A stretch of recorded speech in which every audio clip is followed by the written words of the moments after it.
जहां तुम्हारे पैसे रखते हो पर्स में अथवा कहीं पर, वहां पर तुम कुछ भी अनसन चीजें रख लेते हो। एकदम प्रयत्न करो, अगर तुम इसे लक्ष्मी मानते हो, अगर इसे सिरमाथे लगाते हो, इसको प्रणाम करते हो, तो इसे रखने की पद्धति बिल्कुल अलग करो। जरूरी नहीं वो पर्स में ही हो, जरूरी नहीं कि वो किसी पॉकेट में हो। तुम्हें रखने का तरीका पहले देखो। पुराने लोग अलग झोला, अलग बैग और अलग सिस्टम बनाकर रखते थे, उसमें उसे लक्ष्मी लेकर चलते थे। लक्ष्मी की अशुद्धता अच्छी नहीं है। अशुद्ध लक्ष्मी घर आए तो नुकसान देती है। एक लक्ष्मी और एक अन्न। तुम्हारे घर का अनाज कहां रखा है और किस तरीके से रखा है, उसे किस तरह छुआ जाता है। पहले माताएं अनाज को छूने नहीं देती, रोज का रोज निकाल कर दे देती, ये बना देना, टच नहीं करने देती। अनाज, घी, अचार, तेल छू कर दिखाओ, दौड़ा कर पूरे घर में तुम्हारी ऐसी की तैसी करेंगी। पुरानी बुढ़िया बहुत सारी बैठी होंगी, पूछ कर देखो, सब बताएंगे तुमको। क्यों? क्योंकि ऐसा न करने से तुम्हारा बल बढ़ता है।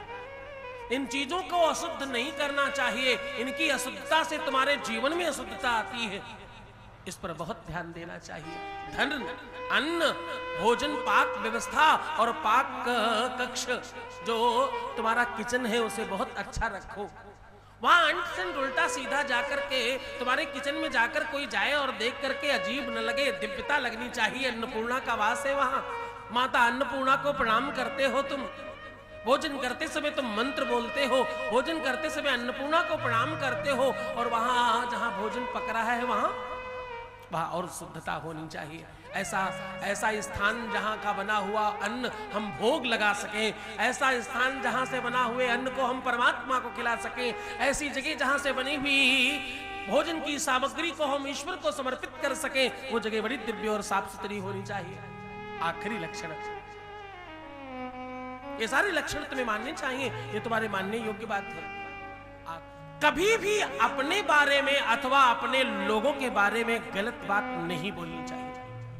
तुम्हारे पूर्वज कहते थे, तुम्हारे जीभ में, कंठ में 24 घंटे में एक बार सरस्वती आती है, तो मानते नहीं। तुम कुछ भी कुछ अपने बारे में, अरे मैं क्या करूं, मैं तो बहुत परेशान हूं, मैं तो बहुत दुखी हूं, मेरा तो ये खराब, मेरा तो वो खराब, तुम रोते रहते हो। क्या मालूम उस समय सरस्वती बैठी हो? क्या मालूम उसी समय सरस्वती तुम्हारे आसपास हो और तुमने कहा वैसा हो गया। एक बात कहूं, उपनिषद कहता है, जब तुम नकारात्मक चिंतन करते हो और भगवान से कहते हो कि मुझे ये दे दो, तो भगवान सुनता है कि तुम्हें ये नहीं चाहिए। तुम सकारात्मक हो जाओ। तुम जितने लाडले और परमात्मा के प्रियतम होगे, प्यारे होगे, उतना परमात्मा तुम्हें आशीष करेगा और तुम्हारी आवश्यकताओं को खुद समझकर पूरा करेगा। तुम्हें क्या करना है? तुम्हें सकारात्मक होना है और 24 घंटे केवल अच्छा ही बोलना है, बुरा नहीं। जितना हो सके सकारात्मक बोलो। तुम्हारे पूर्वज बोलते हैं हम दुकान बढ़ा रहे हैं, बंद नहीं कर रहे।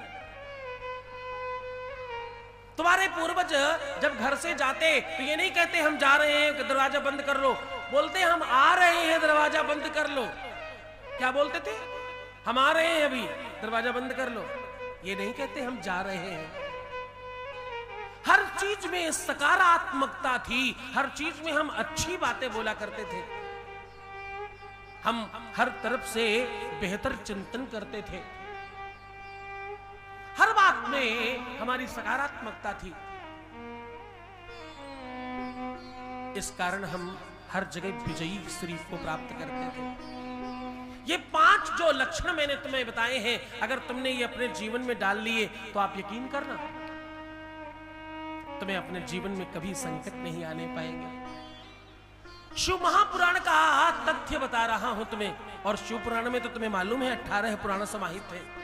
तुम्हें तो मालूम है कि इसमें 6 शास्त्र समाहित हैं। तुम्हें तो मालूम है इसमें 4 वेद समाहित हैं।